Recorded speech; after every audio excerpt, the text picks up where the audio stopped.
Good afternoon, everyone. Could I please ask all officers and guests who are joining remotely to turn off their cameras so that only councillors, lay members or co-optive members are on screen? Could I please ask Democratic Services to begin recording? Prynhawn da poib, croeso I gyfarfod heddiw. Good afternoon, everyone, and welcome to this meeting of Healthier Merthyr Tydfil Scrutiny Committee, Monday the 15th of June. Please note that this meeting may be recorded and broadcast via the authority's internet site. The images and sound recordings may also be used for training purposes. If we could then move on, please, to the agenda and item number 1, apologies, please. I believe we've had apologies from Cabinet Member Louise Maynard-Vokes and from our lay member on the committee, Nick Corrigan. And Alex Beckham, Chair, sorry. And officers, Head of Adult Services, Alexandra Beckham. Okay. So moving on to item number 2, declarations of interest. Councillor Claire Jones. Thank you, Chair. Agenda item 7, I'd like to declare that I am a trustee of Merthyr Tydfil, but I can't speak. Thank you. Thank you, Chair. Thank you very much, Claire. Moving on then to item number 3 on the agenda. That's minutes of the meeting held on Tuesday, the 15th of May, 2026. Would someone move and second that these are a true record of the meeting? Councillor Claire Jones. Thank you, Chair. I'd like to move. Thank you. And Councillor Julie Jenkins. Happy to second. Thank you both. Okay. Moving on then to item number 4, action logs. Actions from previous meetings have all been actioned. So we can now move on to item number 5, which is the forward work programme.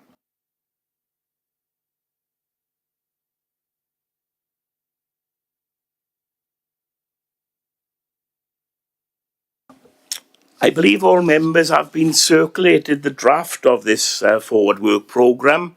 Does anyone wish to make any, ask any questions or have any comments on the forward work programme going forward?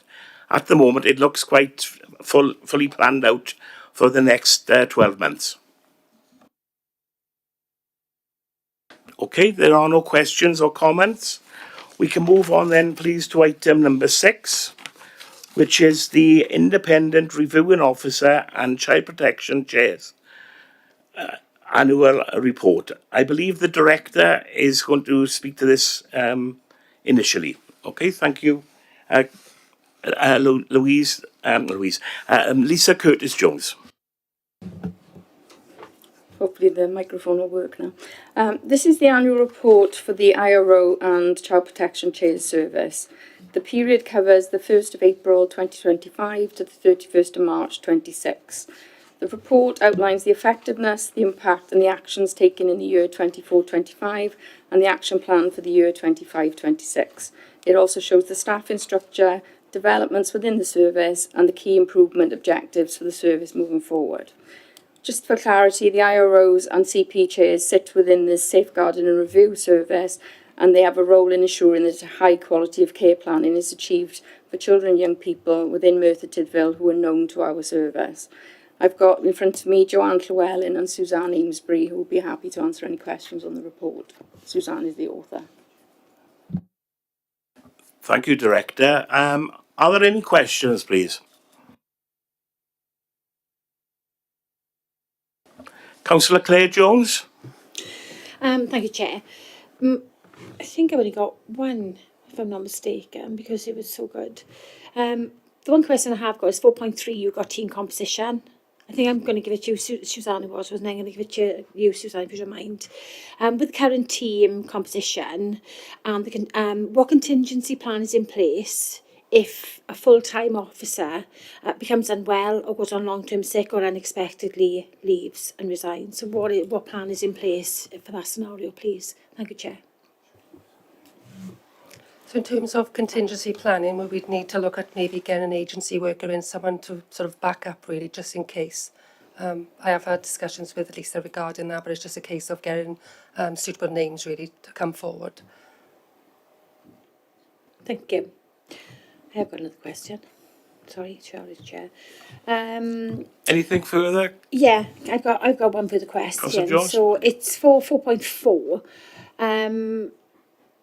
How has the newly introduced 25-26 midterm reviews changed on how you identify challenge case, drift or delay?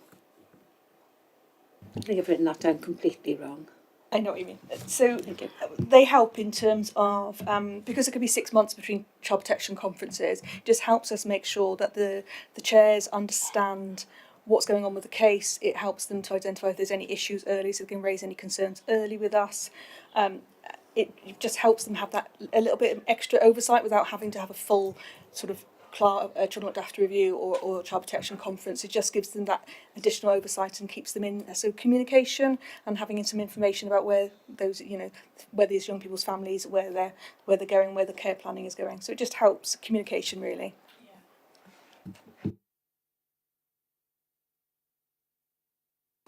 Sorry, Chair, I've got one last question, and if you don't mind, please. So I'm addressing 5.4. So 16 to 70-year-olds inappropriately placed. So first of all, why did this occur? And what specific training is being implemented to ensure older adolescents have they've received the correct care, please? Thank you, Chair. So this is a piece of work that we're going to take forward again, more, I think, going forward in terms of looking into our care planning for 16 and 17-year-olds. For an example was a young person who was 18 in 2 days, was names placed on a child protection register. Well, there's no work that we can do in 2 days. In fact, the young person was working. So it's things like that we really need to look into, what our care plans are and how we're going to achieve those care plans. Things have improved, and there's been a reduction when we've talked through people. It's about managing risk. Children's name on the child protection register, for me, children becoming looked after is about how we manage risk, and we're becoming more effective in managing risks, managing young people at home.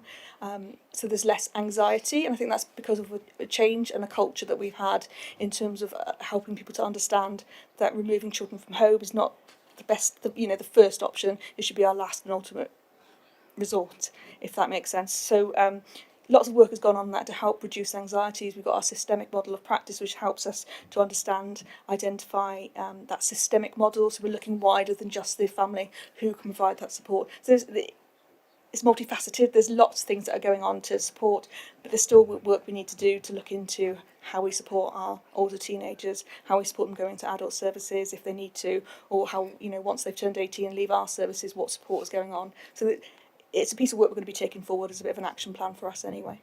Thank you, Joe. Thank you, Joe. That's really appreciated. Sorry, Chair. From what Joe has just answered, can I just ask one final question, please?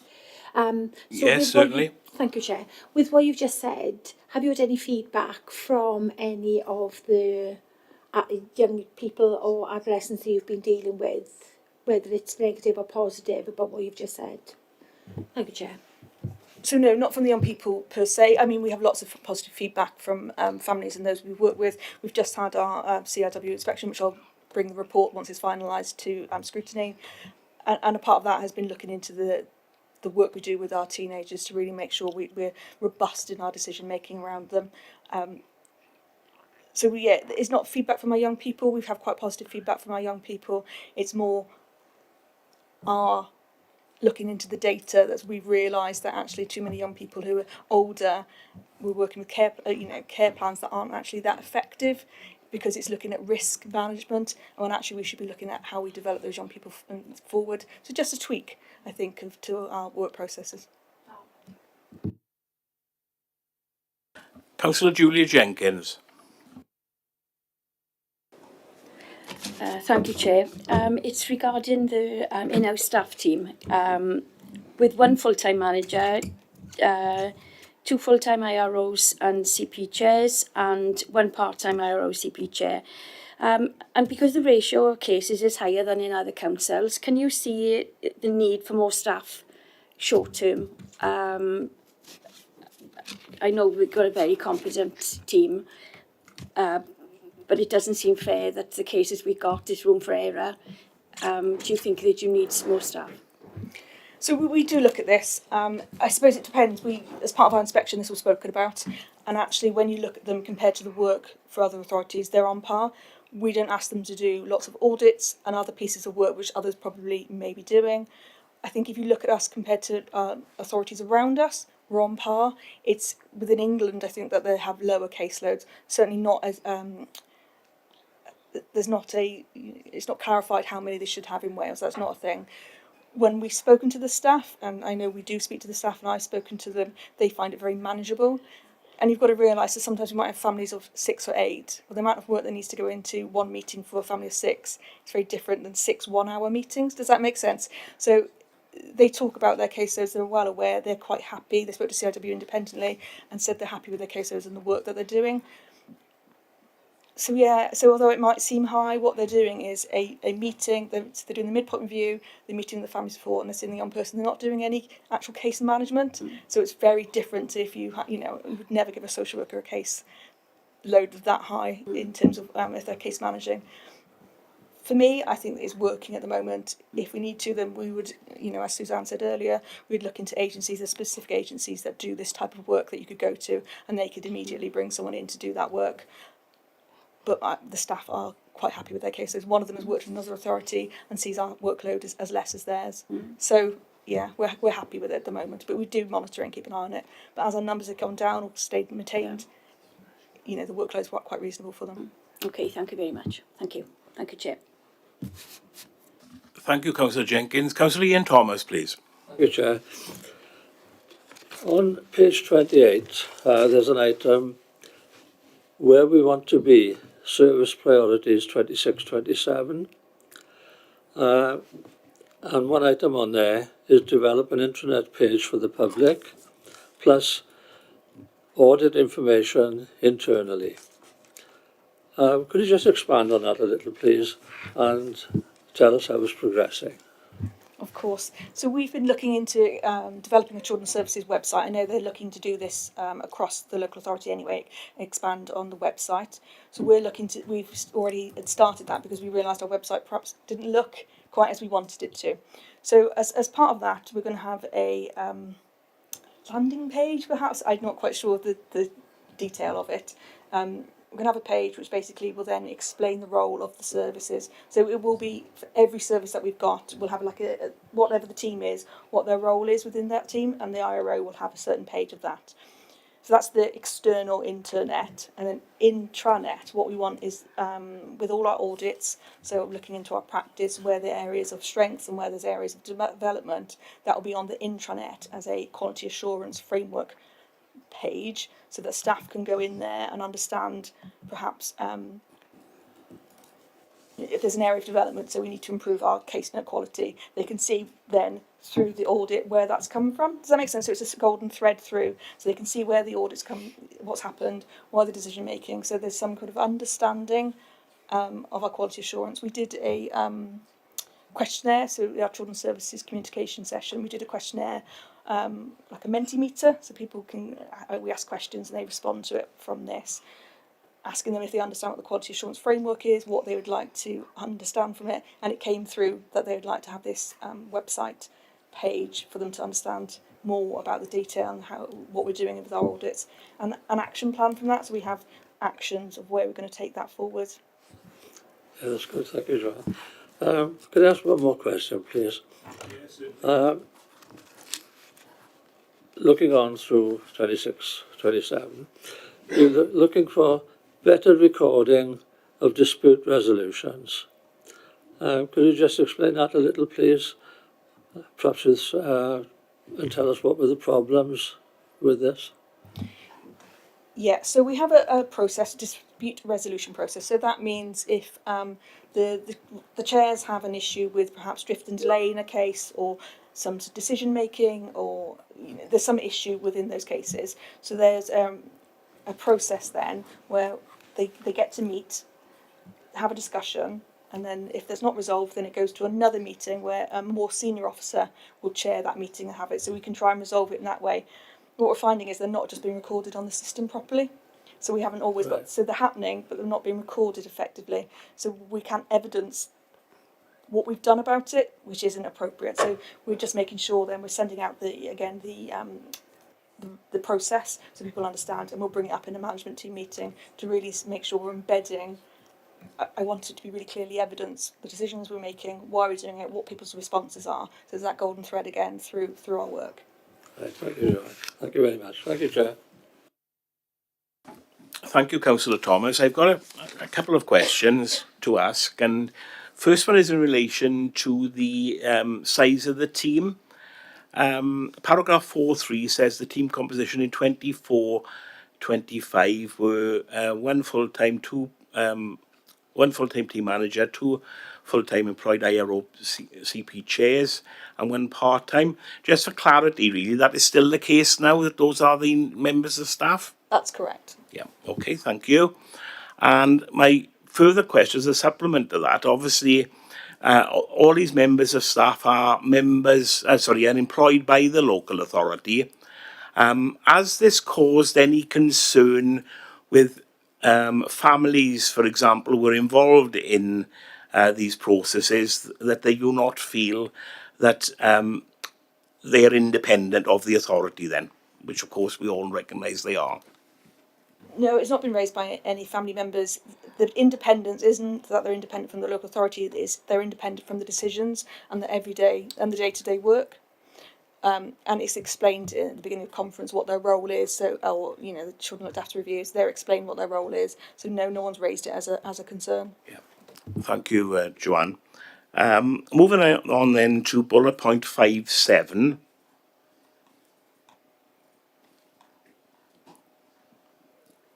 That deals with priorities from 24-25.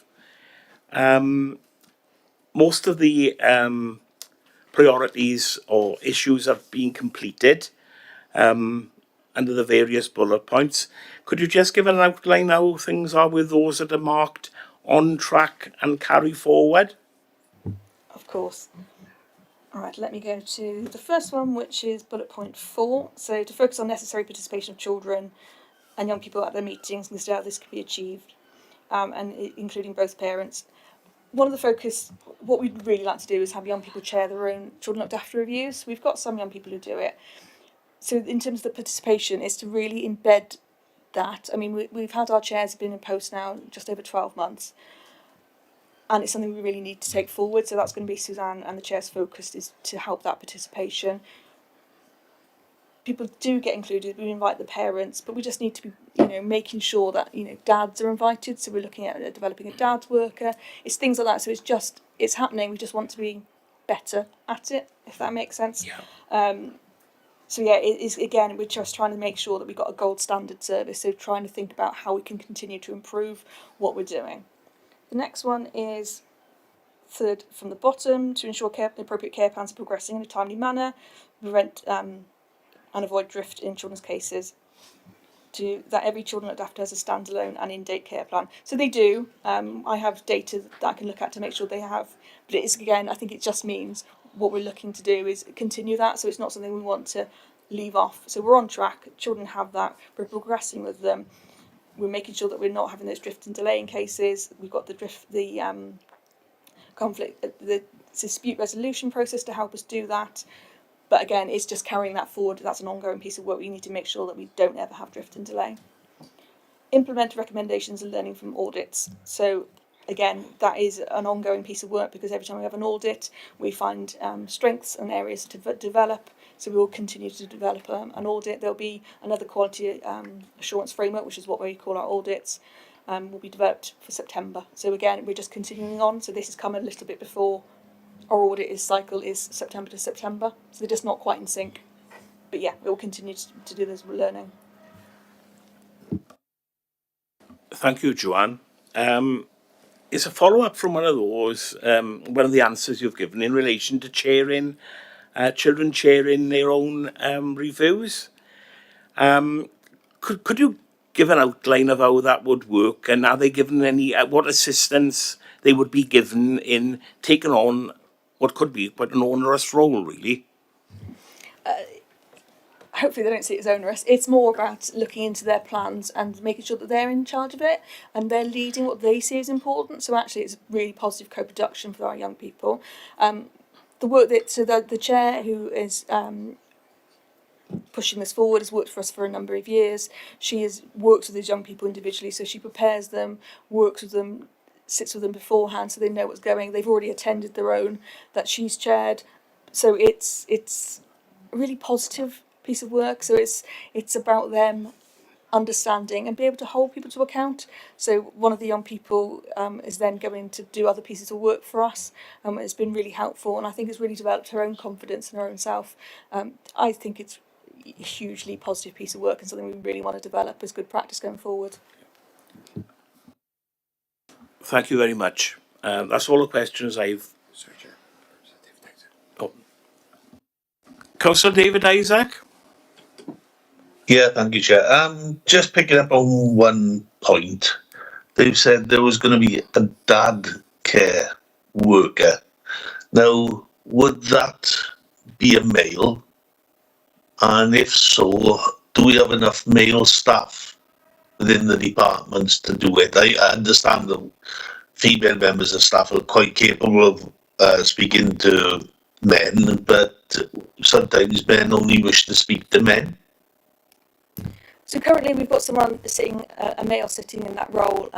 It's a temporary role at the moment.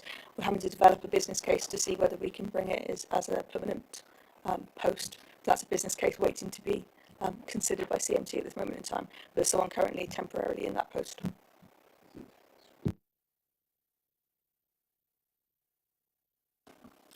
Okay, Councillor Isaac? Okay. Are there any comments, please? Okay.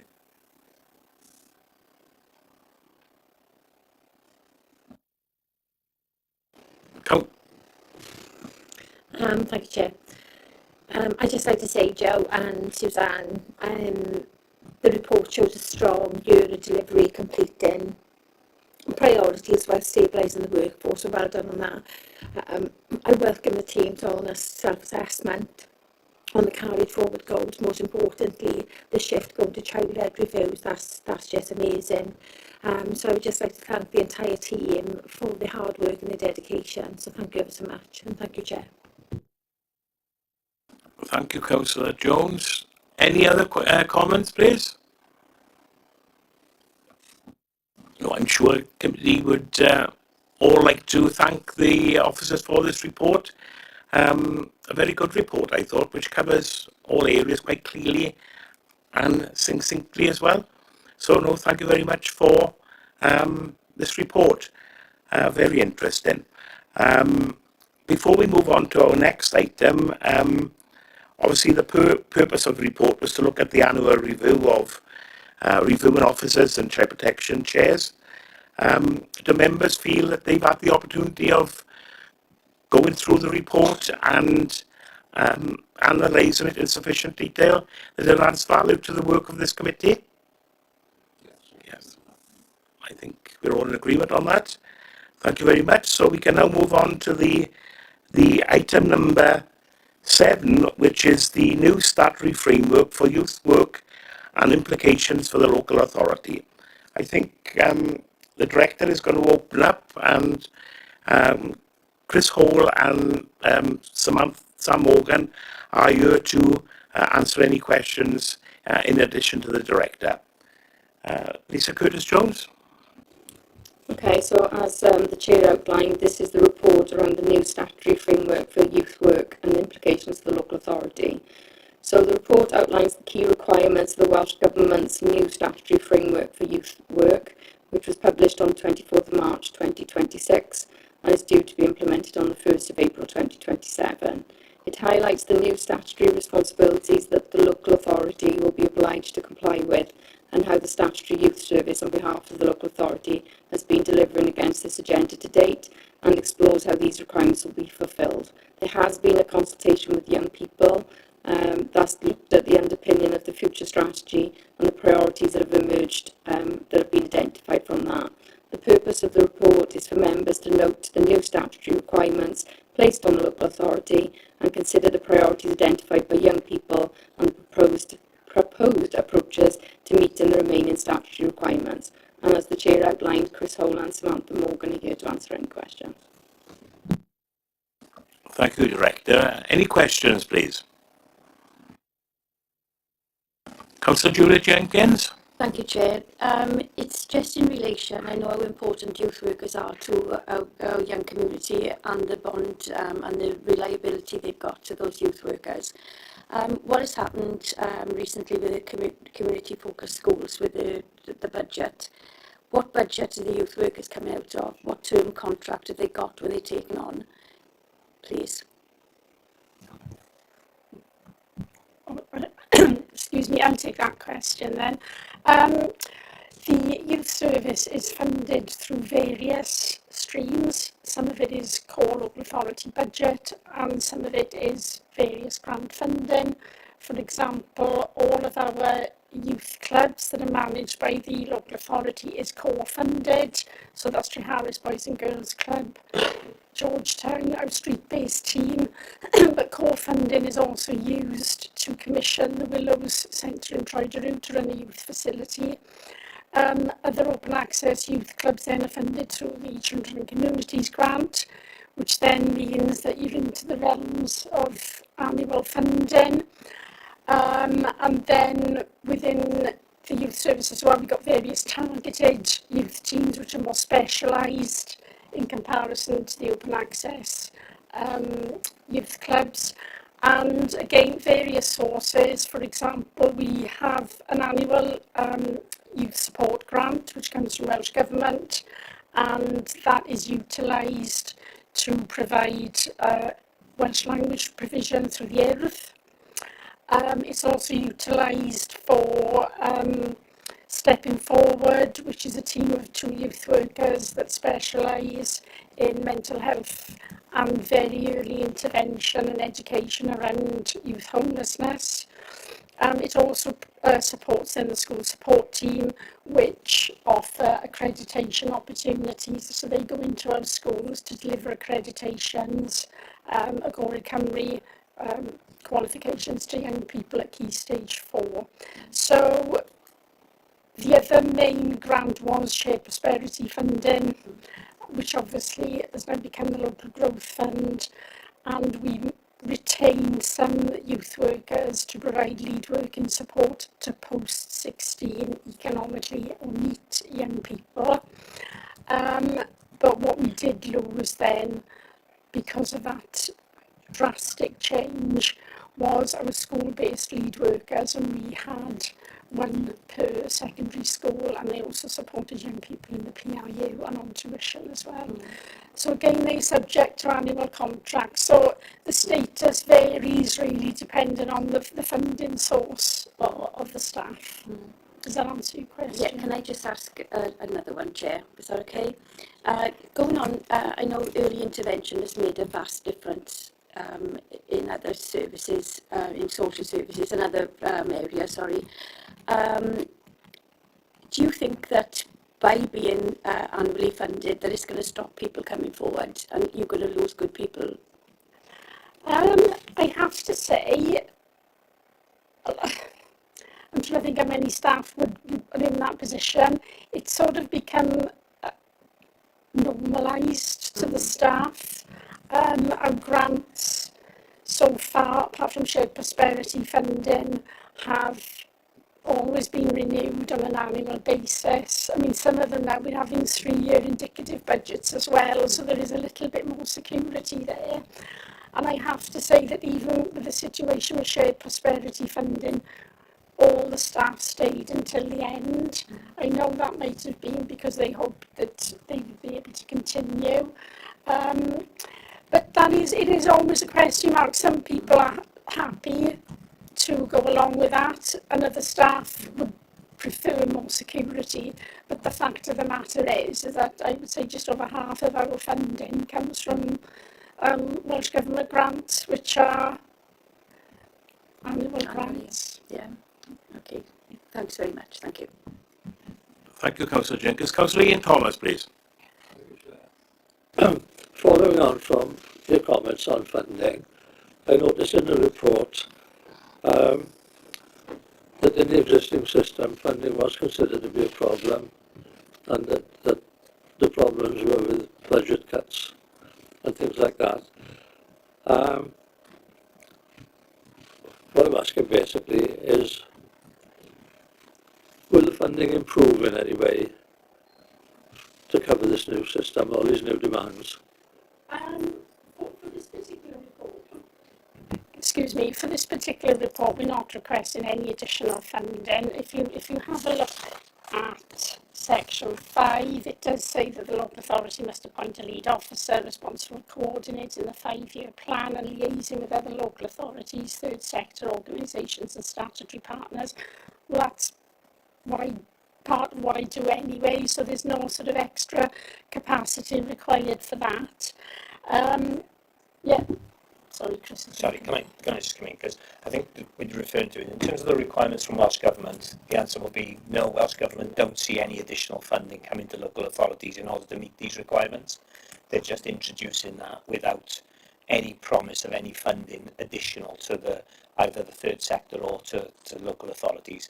Within the local authority, within the Welsh Government block grant to the local authority, there is an allocated amount that is actually designated for youth service provision, which comes through to the service. But no, they don't see any additional funding coming above what they already put in. Right, okay, thank you. I've got one more question. On page 34, you talk about preparing the draft strategic plan for Welsh Government. The draft is to be ready by the 30th of September. Now, but there's a lot of consultation going on with this report, and particularly at this time of year, that must be very difficult. You need to consult partners, staff who work with young people. Then you've got to produce a draft report and share it with all concerned over the summer, and then have all this ready by the 30th of September. It does look a massive task to me, and I'm just wondering if you're confident that you'll be able to get through it by the dates. Yeah, it is a challenge, and it is due to the lateness of Welsh Government actually approving the publication of the requirements, which, as I said, it has to be in place for April 27. We have to submit a report to Welsh Government by the 30th of September, and we are scheduled for a report to go to Council on the 30th of December to, in principle, approve the strategy. The team have worked extremely hard. They've undertaken, we haven't waited, we've had this report written for a little while because I wanted to make sure I gave them councillors the opportunity to scrutinise this coming in here. So the team have not hung about. We've done the consultation with young people. We know what young people are saying around the priorities for them. And there's a meeting scheduled for next week with partners. I think it's around 40 or 50 partners are invited to a meeting next week to undertake that consultation with them about the correlation between the priorities of different services like the police, the health board, etc., with the priorities young people are identifying. So yes, it's a massive task for the team, but I think, yes, I'm confident we'll make that submission draft into Welsh Government and into Council, but it is a very tight timeline in order to achieve that. Do you want to go from there? Yeah, I just want to add to that as well. As the Youth Service Manager and part of the Principal Youth Officers Group, which is a subgroup of ADU, which is the Association of Directors of Education in Wales. And the chair of ADU did write to Welsh Government just prior to the Senedd elections, and that was Cabinet Minister was Lynn Neagle, and asked whether the dates could be extended, and the answer was no. But there's a new administration in place now, so there has been representation recently to the new administration to ask if the dates could be moved, because every local authority is bound by these dates, and the publication was on the 24th of March. So yeah, they acknowledge it's a tight time scale, but I think we just have to wait and see how that pans out. But as of now, we are still working to the 30th Yeah, that's of good. September. Thank you very much. Thank you.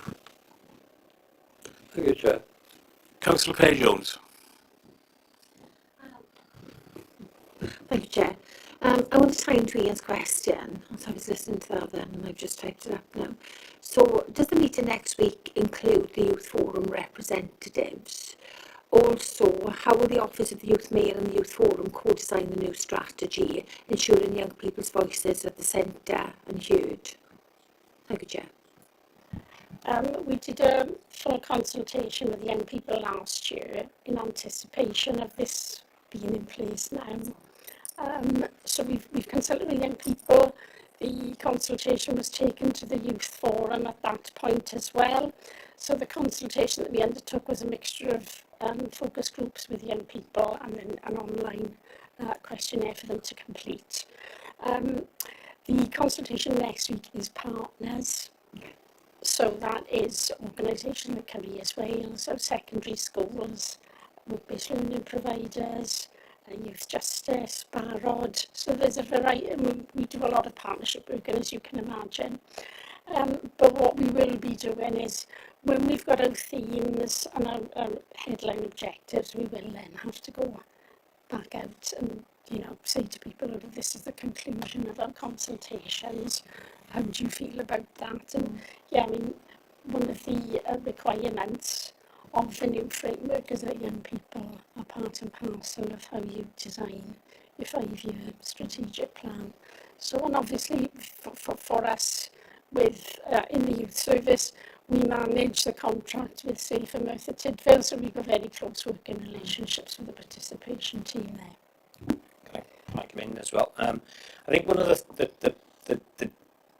the balancing acts within developing a strategy with young people is that it being given us a strategic direction across the council, but given enough local flexibility within individual youth provisions to respond to what those young people need, because the desire to get involved in issue-based work, maybe around drugs, sexual health, all of those different things, we need to respond to what the local group of young people in individual settings is doing. So it's about putting a framework around it, but not nailing it down to say every certain individual has to go through these specific things. So it's about providing that flexibility and some choice, whilst giving a strategic direction that actually will tie into both local needs and sort of national agendas. If we take the thing like knife crime, you know, we know that that's a bigger issue in some cities, but it's not something that is, you know, missing from our communities as well. But it's about getting local young people the opportunity to say you can explore a range of topics, which are the ones that you want to explore as well. Yeah. So it's a fine balancing act, I think, in that. But once that strategy or that draft is there, it will go out to organisations as well, including to the forums, to actually have further involvement in, and in the monitoring process as it's implemented. Thank you, Chair. Thank you both. Any other questions of officers? I've just got, no one's indicated, I've just got a couple. It's with regards to the consultation that was held last year with the young people, which was quite extensive. There's a lot of things, number of participants anyway of 456. Are you confident that should not be revisited at all before the policy is implemented or drafted, before being implemented and approved and implemented? Yes, I am confident. The reason it was done this time last year is because the 5-year strategic plan should have been in place by April 2026, but there was a delay, which was a Welsh Government delay, in finalising the guidance, and that's why it's almost a year late. But at the time, I spoke to Welsh Government, you know, and said, are you happy for local authorities to begin consultation with young people? And the answer was yes. It was quite an extensive consultation. There's a detailed report which we shared with our partnership groups, which outlined various issues. The themes outlined in this report are very broad, but there's obviously a detailed report that sits behind that. So I'm quite confident that the issues that young people said were important to them are still relevant, but as Chris alluded to, the way the youth work operates is that the curriculum that we offer, the activities, is very flexible, and we're always on the lookout for emerging needs. What things young people may come and say that they want to have support and help with.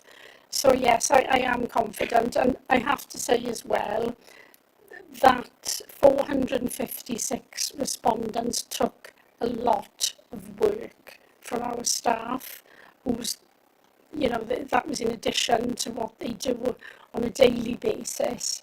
So one of the things I am very concerned about is consultation fatigue, which is something that is widely reported by young people. They get fed up with people asking them, what do you think of this, what do you think of that? They want to go to youth club, or they want to get their support, and that's what they want. They don't really, no, they do appreciate people asking them, but there comes a point where it's like, look, we've said what we want to say, and we're confident in our youth workers that they will provide us with the support and the activities, etc., that we need. Just to add to that, Chair, as well, I think there's a long history, and we're quite well placed as a local authority in terms of our work with young people. We've been doing 3 to 5 year strategies since I think around 2007. I think it's identified in the report. So we're a bit ahead of the game compared to many areas across Wales, particularly with the way we've done it in partnership with the third sector. We've even undertaken inspections in partnership with the third sector through the youth service, and these are recurring themes that have come up from young people.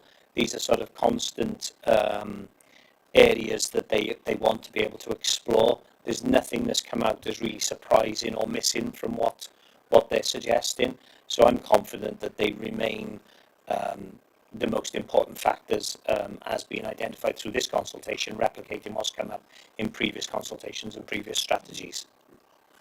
Thank you. Thank you both.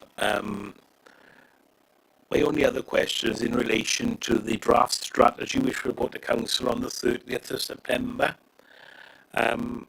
My personal view, I don't know if committee agrees, is that it should come to this, be looked at by this committee as well before actually going to Council, whether we do that by way of a workshop, because it may not fit in the timetable.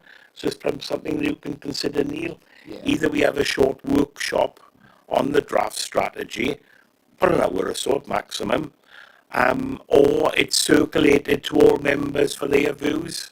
I know they will have the opportunity in for Council, but I think we are the scrutiny committee for this service area, it should come to the scrutiny committee as well, or to the members of scrutiny committee. The members tend to agree with that?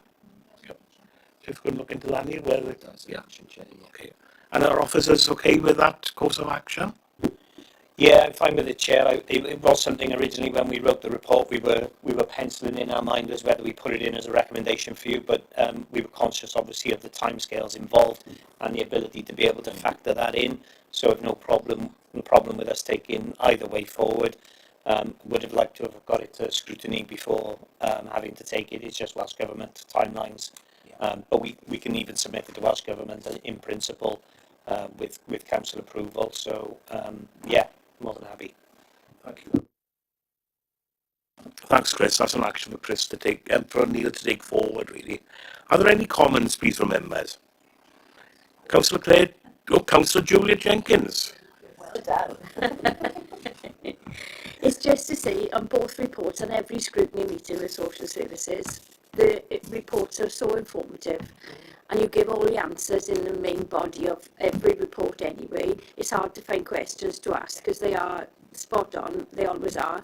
And if there's ever a query through social services that I've ever made, it's always been dealt with straight away. And although I don't know the ins and outs, I've always got an email to say this, you know, we've acted on it, and fabulous team. Thank you. I'm sure we echo that, Julia. Councillor Pear-Jones? Thank you, Chair. Again, I just want to say thank you for your hard work on the report, because it shows your experience, you know, the rich experience in the youth work that you're doing, and thank you all, including the teams, for the dedication to the young people in Merthyr Tydfil. While you were talking then, I just had an epiphany.